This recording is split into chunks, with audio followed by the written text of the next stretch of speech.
Hello and welcome back to another episode of Financial Deep Dive with CWT. My name is Caleb Tanner and I'm finance-by-cwt.com, a website all about the stock market, crypto, investing, really as a whole. And in today's episode, there's actually a lot of different topics that I want to talk about. I have a lot of them written out and I want to go through each one. So for the first thing I want to talk about is Meta stock. So there's a few things going on with the stock right now. First off, Sheryl Sandberg, who's been someone who has been a part of the company really since its founding. Like, a lot of what Meta is and a lot of the success that Meta has had is really thanks to Sheryl. And her leaving is actually a huge deal to Meta. And Zuckerberg realized this himself. Like, when he put out his comment kind of talking about, basically his reaction and saying goodbye to Sheryl and thanking her for everything that she's done, he even mentioned the fact that he's not going to replace her, because there is no way to replace her. Like, he was talking about that, like, she's COO of the company, and of course he's going to get a different COO, but it's not going to be in the same kind of role that Sheryl has been doing. And he was talking about this and the fact that, he's going to be more, like, the new COO is going to be more of like a traditional COO, but with what Sheryl did, like, going through the different branches, like, having such a huge responsibility at Meta, that's just not, like, no one else can really do that. And I thought that was really awesome and the right move to make. Like, what she has done at Meta is absolutely incredible from a business perspective. And yeah, there's really no way to actually replace her. And I think that was a big hit to Meta. And the stock did fall that day by like 2%, which I think is very fitting because, yeah, it's a huge deal that she's leaving. But it's ridiculous. Like, when you look at what Meta's trading at right now, like right now, they're trading at under a $500 billion valuation, which is absolutely insane, especially because, when you look where it was at last year, they're at $1 trillion valuation and they fell by more than half. And it's absolutely insane. Like, right now, it's at around $160 a share. And its PE ratio is, like, it's absolutely unbelievable. Like, it's around like 12 right now. Like, the value, like, what? When you look at Meta as a company, like, keep in mind the cash flow this company makes is insane. Like, I think of Meta like I would think of a money printing machine. You basically just turn the machine on and it prints money all day long.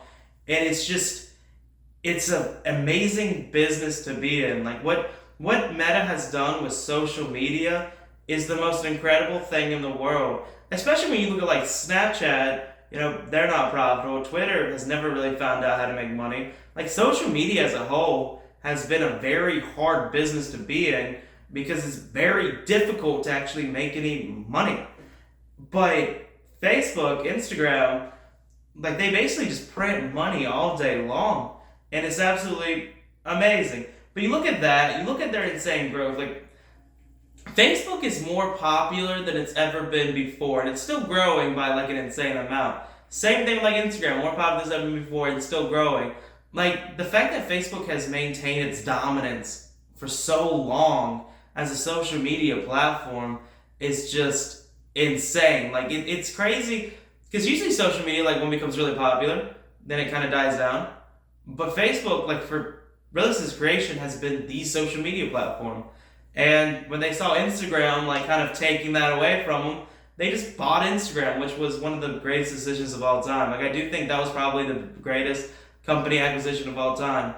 But when you look at the insane growth on their platforms, even Oculus, who they own, is growing like quite a bit right now. So with Facebook growing, Instagram growing, Oculus growing, WhatsApp growing, like with all of their platforms increasing in numbers, and with the revenue increasing, the profit increasing, them just absolutely dominating the money making game.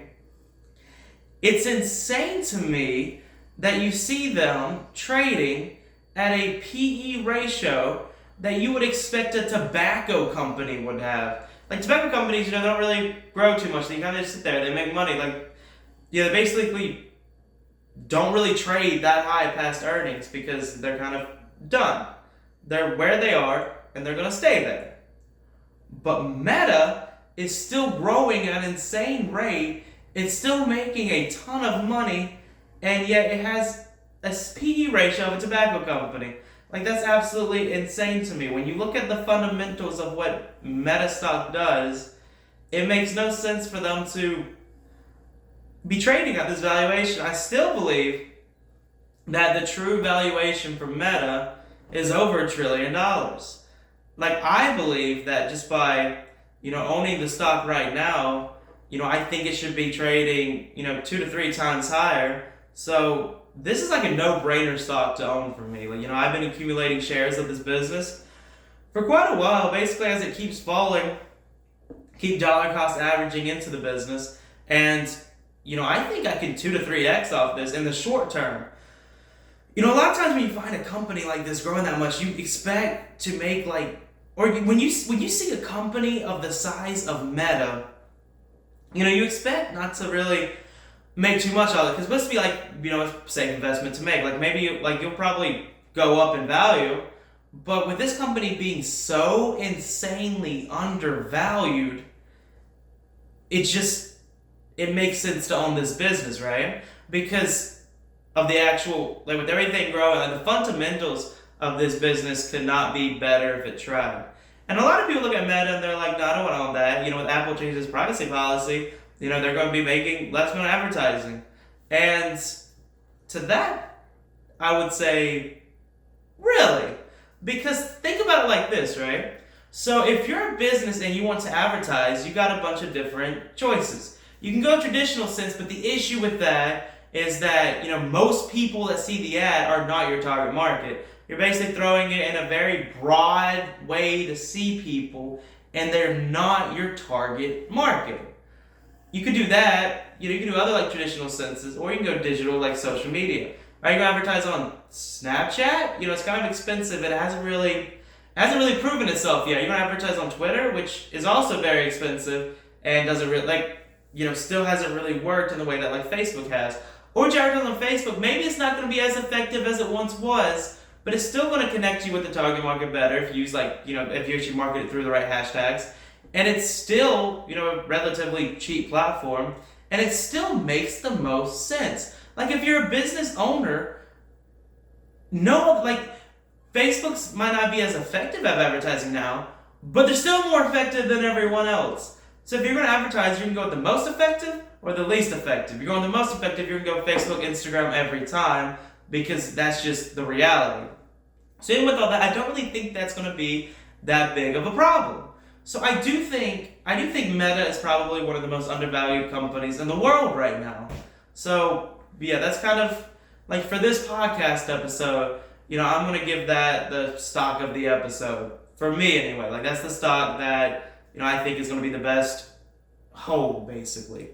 And another topic that I want to talk about is I was recently listening to the Motley podcast, where they had one of the guys from Reply All on there, which was absolutely amazing, because I'm a huge fan of Reply All. I love that show. It's actually one of the first podcasts I've ever listened to. So I thought that was going to be really interesting, Motley Fool and the Reply All guy, and it was. But they were talking about Bitcoin. And, anytime I see the Motley Fool talking about Bitcoin, that's not really what they do, right? They talk about stocks. And they're good at talking about stocks. And I find a lot of their content very interesting. But anytime they mention Bitcoin, it's so far from the investments that they like to make that I automatically just expect it to be negative. And the Reply All guy on there, the one who holds the one who talks about Crypto Island, that podcast, I thought it was going to I knew it was going to be interesting, but I expected it to be negative. And in some ways it was, but I actually thought it was very interesting. They were kind of talking about, the guy that hosts Crypto Island and Reply All was talking about going to the Bitcoin Miami conference and meeting a lot of the people. And he was talking about the different kind of people that invest in Bitcoin. And basically he kind of, and I'm summarizing, I don't want to put words in his mouth, so I encourage you all to listen to the actual interview yourselves. But from what I got out of it, he was talking about how some people invest in Bitcoin because they don't trust the financial system currently in place. Some invest in Bitcoin Because yeah, they view crypto as a casino, but also while viewing it as a casino, they basically look at it as one that's not rigged, right? Where it's not, look at the current financial game is rigged against them. They look at this game as they actually have a chance in this casino. Another group of people invest in Bitcoin because of FOMO, like they want to get rich. They see everyone else getting so rich in Bitcoin. They see the dramatic increase in Bitcoin. They don't want to miss out anymore, so they invest in Bitcoin. And then some people invest in Bitcoin because they're libertarian. They basically want a way to, pay for things without using government money. And some people invest in Bitcoin because basically they want to do illegal stuff, like they want to be able to buy, drugs online. They want to be able to participate in an illegal economy, and Bitcoin's the only real way to do that. And they're talking about those being the people that invest in Bitcoin. And one of the basically, he was saying that when he was at the conference, the people that he was really seeing the most were the FOMO people, the people that just want to get rich, like the get rich quick people. And listening to that, I can't exactly say he's wrong, especially on the latter part. Like, I do think there's some people that invest in Bitcoin because they believe in the tech. There's some people that invest in Bitcoin because they believe it's a better way of money, which is me, for instance. I look at the economic qualifications that, make something currency or money, and I believe that Bitcoin does almost all of them better than our current system. So I look at it as money. But, he did. I feel like he was wrong on the people that invest in Bitcoin. Well, he was right that those are people that invest in Bitcoin. He was wrong that there's not more people that invest in Bitcoin or interested in other things. But I do think he's right that a lot of people that invest in Bitcoin are doing it because of FOMO, or they just want to get rich quick. And that is, if you ask me what the thing that I worry about the most with Bitcoin as an investment, it would be the people that hold it. Because I think that is a terrible reason to hold Bitcoin. I hold it because I think it's better money, and I think more people benefit by having it be money, not only become money and people hold it. And that's why I do it. But the idea of just getting rich quick, because then it's all speculative, basically, right? Like, you're waiting to sell it for someone else for more later. They're buying it to sell it more for someone else later. And also, it creates systems like the one we have now, in the sense where, Bitcoin went from $69,000 a coin to $23,000 a coin. And the reason is because the people that held it did it for FOMO. It started going down, so they immediately sold it, which kind of crashed the system. So, yeah, I would agree with that. I think that is the biggest problem that is affecting Bitcoin right now, is most people that own it are just owning it to get rich quick. When, not really anymore, but, last year, Bitcoin was at $1 trillion market cap. Even if it did become the price of gold, which is it's kind of like the goal for a lot of people that own Bitcoin. They want to make it, gold's market cap. They basically want to take it, which would be $11 trillion. So even if Bitcoin went from, 1 trillion to 11 trillion, you 11x the investment will go 10x because the math is easier. So you 10x the investment. If you put $1,000 in, well, you get $10,000. And keep in mind that 10x is an absolutely amazing return. And if you find a stock that you think is going to 10x, you should buy it every time. But when you look at that, if your entire goal is to get rich and you don't have much money put in there, then 10xing is not going to make you rich. Which is why Bitcoin's lost a lot of its, not popularity, but appeal in the get rich quick crowd. Because the goal with Bitcoin, especially for someone like me who wants to make money, is it might go up for now, it might keep increasing, but as more and more people adopt it, maybe the price of Bitcoin will be in an astronomically high number, but it should stabilize after that. It should stabilize where it's easier to use it as currency, and that's the complete goal. But when you have a get rich quick thing and you can't get rich off Bitcoin, they go to different coins, they go to altcoins, they go to Ethereum, which you keep in mind, I think Ethereum is a really good investment, but that's what they do. And because they can get, instead of a 10x, 100x on that if everything goes absolutely perfectly, which it almost never does. So I agree with what the Motley Fool and the reply all people were saying to some extent, but yeah, the get rich quick people, and I do think that's a majority of Bitcoin holders right now. I think most of them are gone now, like out of the network. I think most of them sold out already. But it is true that that's a big problem for Bitcoin, is that it attracts the get rich people, the get rich quick people, because so many people have gotten rich quick. Like if you see an asset that's made, people like in 10 years, like 1,000,000% on there, of course everyone's going to want to hold that because they want 1,000,000%. But as everything gets bigger, having dramatically more increases like that, it's just essentially impossible. And I think that's going to be a big problem. I wish people held Bitcoin because of the tech. I wish people held Bitcoin because they thought it was a better system for money. I wish people did those things, and a lot of people do.